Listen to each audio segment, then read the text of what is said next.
Dimitri Pavlenko, vous recevez ce matin le directeur de l'Observatoire de l'immigration et de la démographie, Nicolas Pouvremonty. Bonjour Nicolas Pouvremonty. Bonjour. Bienvenue sur Europe 1. On vous a reçu à plusieurs reprises pour commenter certaines des études que vous produisez à l'OID.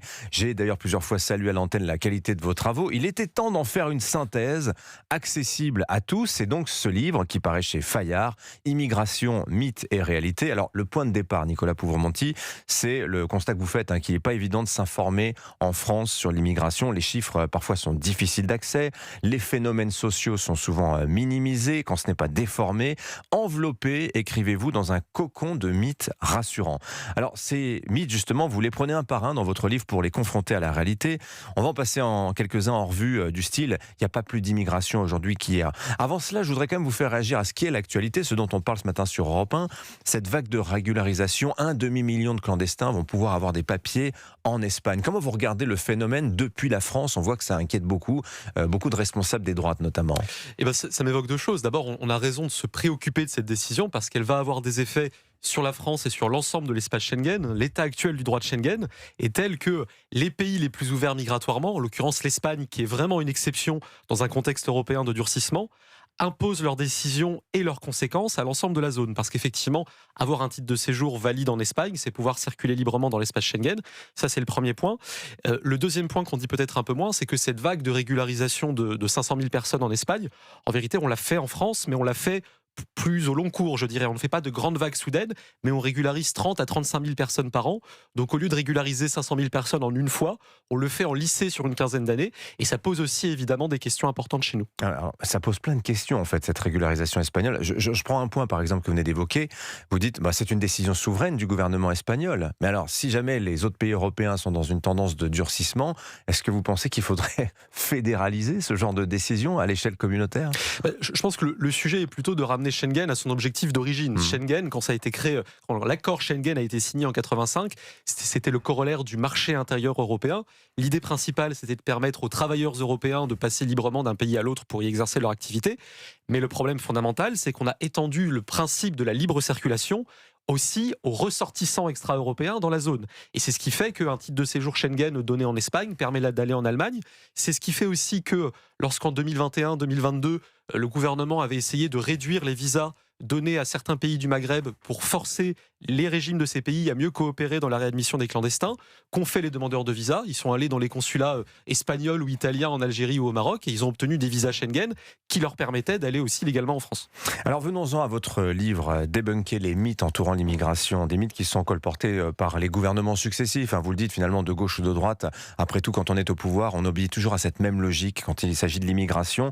Commençons par un mythe tenace que vous démontez. Il n'y a pas plus d'immigration aujourd'hui qu'hier. Vous dites que c'est faux. Alors quels sont les chiffres de l'immigration en France? Oui, alors c'est certain que la grande tension sur le débat de l'immigration doit beaucoup au flou qui est entretenu sur les faits et notamment une stratégie de relativisation excessive.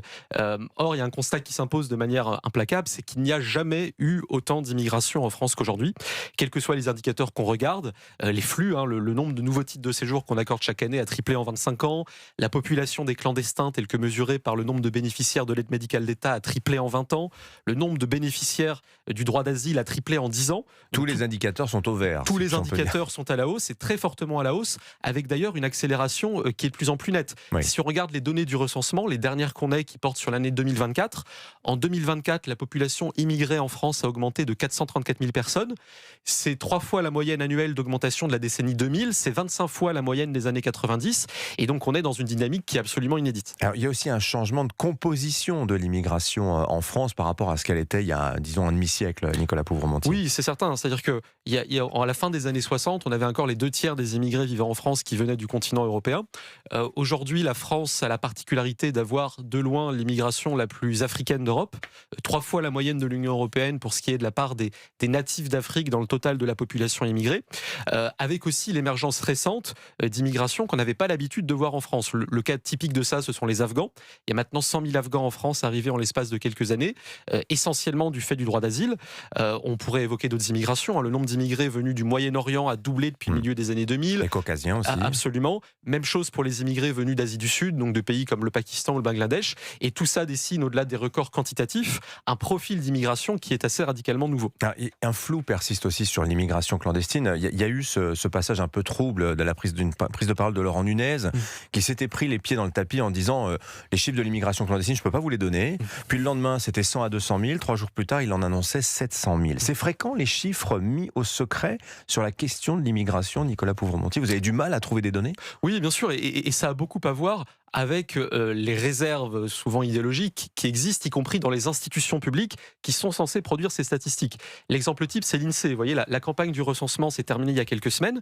Et bien, pendant cette campagne du recensement, des syndicats de l'INSEE ont fait une campagne de communication publique pour demander aux citoyens de ne pas répondre à une question du recensement qui portait sur le lieu de naissance des parents. Donc il faut imaginer ce que c'est. Des fonctionnaires de l'INSEE demandent à saboter ce qui est l'outil de travail de l'INSEE par excellence, c'est-à-dire le recensement de la population. Sur les clandestins, il faut dire que c'est plus difficile par nature, parce que c'est une présence occulte et irrégulière. Ce qu'on sait néanmoins, c'est qu'il y a aujourd'hui 460 000 bénéficiaires de l'aide médicale d'État en France, et donc l'aide médicale d'État qui est réservée aux étrangers en situation irrégulière sous conditions de ressources. Et le ministère de la Santé estime que seul un bénéficiaire potentiel de l'AME sur 2 en bénéficie vraiment. Donc on peut estimer qu'il y a quelque chose comme 800 000, 900 000 clandestins sur le territoire national. C'est forcément approximatif, mais c'est un ordre de grandeur réaliste. Alors, il y a plein de passages intéressants dans votre livre, mais une dernière question, parce qu'elle est absolument centrale. Est-ce que vous considérez que l'État a encore les manettes de l'immigration, Nicolas Pouvremontier ? Contrôle-t-il encore les choses ? Il est certain que l'État a accepté de se laisser dessaisir très largement de la politique d'immigration. Aujourd'hui, les grandes masses de l'immigration, l'immigration familiale, l'immigration pour droit d'asile, ne dépendent plus ou quasiment plus des décisions du pouvoir politique. Et sur les quelques pans d'immigration où il a la main, force est de constater que nous avons décidé souverainement de faire un peu n'importe quoi. L'archétype de ça, c'est vraiment l'immigration étudiante, où il y a très peu de contraintes liées au traité ou à la Constitution, mais où on poursuit un objectif quantitatif, sans regard ni sur le profil des étudiants, ni sur le détournement à des fins migratoires plus larges. Néanmoins, une note qui doit nous inciter à ne pas céder au fatalisme, c'est que ailleurs en Europe, des politiques migratoires différentes produisent des résultats différents de nos politiques migratoires. Quand on n'arrive plus à convaincre les Français que l'immigration est une chance, on essaye de les convaincre que ce serait une sorte de phénomène naturel, une fatalité. Or, c'est le phénomène politique par excellence et il est possible d'agir. Merci beaucoup Nicolas Pouvremontier. Merci à vous. On vous lira donc dans votre livre chez Fayard, Immigration, mythe et réalité, ça vient de sortir. Merci d'être venu nous en parler ce matin sur Europe 1. Bonne journée. Il est 7h19 sur Europe 1.